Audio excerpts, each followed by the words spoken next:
By the end of this video, you'll understand why even small money issues can spiral into shame for HSPs, and how to finally break that pattern.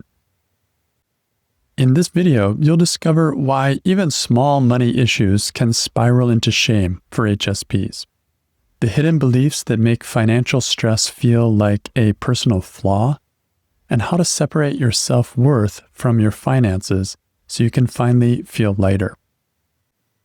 You look at your bank account or a bill or a month that didn't go the way you had hoped. Nothing catastrophic has happened, but something in your chest tightens. For many people, money problems stay practical. They're just another problem to solve for many people. But for highly sensitive people, they often become personal. We don't just think, I need to adjust something. We think, I should be better at this. Or we ask, why am I behind? What's wrong with me? Because we don't just process events as highly sensitive people. We process meaning, and money is loaded with meaning. Safety, responsibility, independence, being competent, being equal in a relationship, being a capable adult.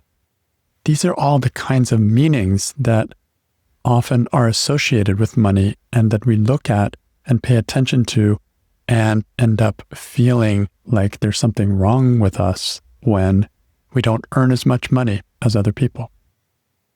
So when money feels unstable, your nervous system doesn't hear, oh, there's a financial puzzle to solve here. It hears, my safety and my worth are at risk. And that's why even small money friction can spiral into shame. It's not that we're bad with money as highly sensitive people. In some ways, we're more capable of managing and thinking strategically about money than anyone.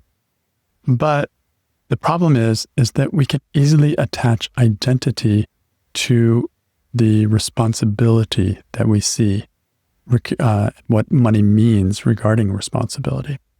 And we care deeply about being responsible. So it's easy for any ups and downs of money to feel personal and as a reflection about ourselves. Underneath this shame are beliefs that most HSPs never consciously question. Beliefs like, if I don't earn enough, then I'm behind. Or if my partner earns more than I do, then I'm less than.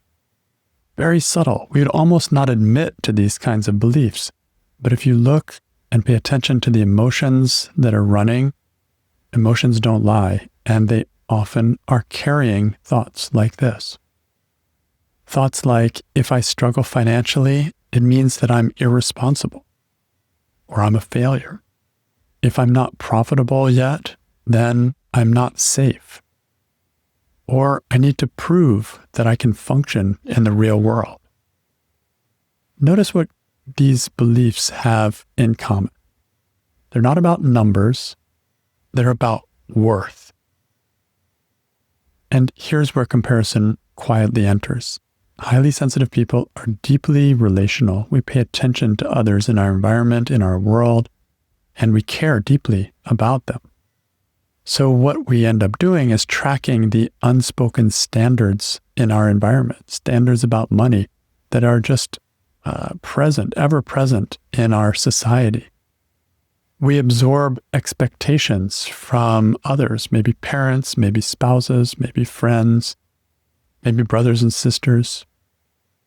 We measure ourselves against others because we, as highly sensitive people, care about others and we value connection with them. And so we sometimes cross over without even realizing it and start wearing someone else's values. We take them on as if they're our own without actually checking if they are our values or not. It's like putting on someone else's prescription lenses. At first, you don't know anything's wrong. You just feel some strain because the glasses aren't right for you. And you start squinting and you try harder and you assume your vision is the problem. But the distortion is coming from the lenses, not coming from your eyes.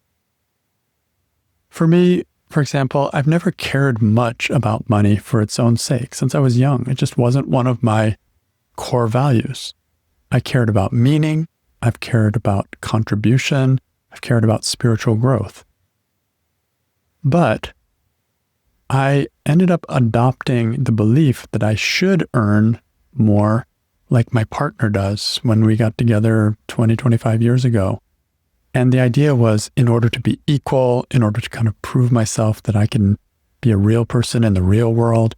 And I took on that belief that I need to earn more, earn as much. And it brought me out of touch with my real core values, which are running the show. So I started competing in a game that I never actually chose, or at least not consciously. And when I couldn't match that standard, I felt ashamed. The shame was not about money, it was about misalignment in reality. When you evaluate yourself through someone else's prescription, you will always feel slightly wrong. Shame often signals that you are judging yourself through borrowed lenses. So how do you separate your self-worth from your finances? The next time money shame arises, pause for a second. Don't argue with it. Question it.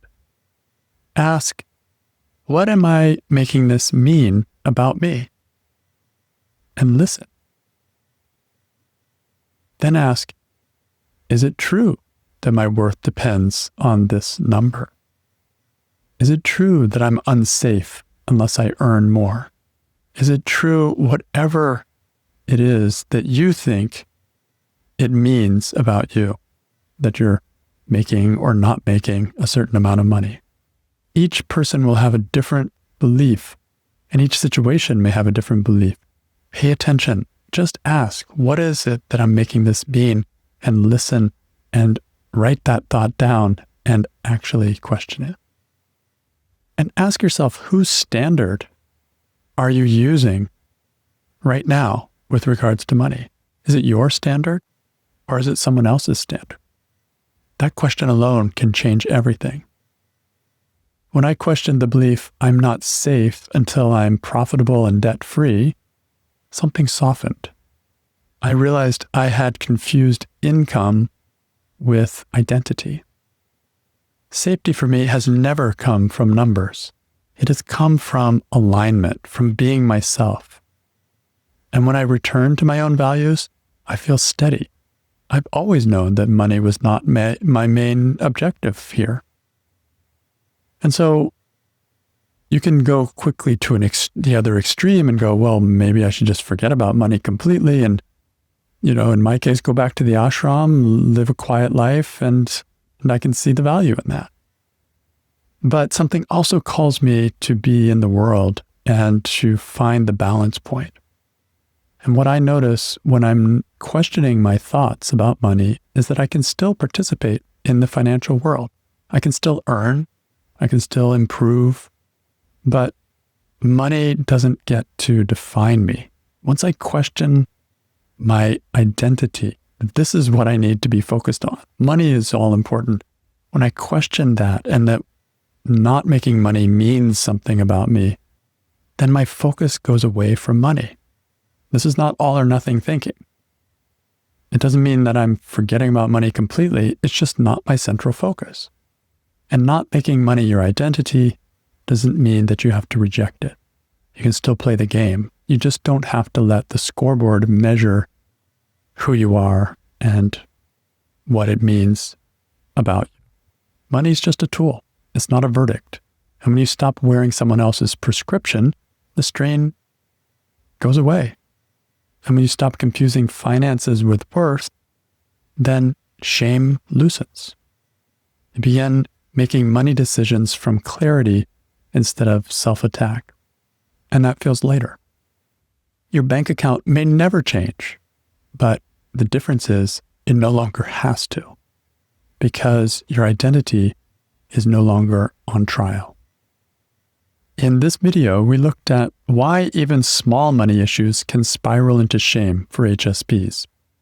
And we saw that it's about what we make it mean, that it's about our worth. And we looked at the hidden beliefs that make financial stress feel like a personal flaw. Like if I earn less, then I am less. And we looked at how to separate your self-worth from your finances so you can finally feel lighter. And this comes from questioning the beliefs that you have about money. Like I'm not safe unless I have more, or I need to earn more, or I'm not as good as the other person unless I earn more. So the feeling I'm left with today is that chasing money has never been our primary objective as highly sensitive people. It only becomes a problem when we think we should earn more, often to gain respect from others. When we align more deeply with our own values, we become less dependent on creating or maintaining a false identity based on money. And we become freer to be ourselves and let money play a secondary role.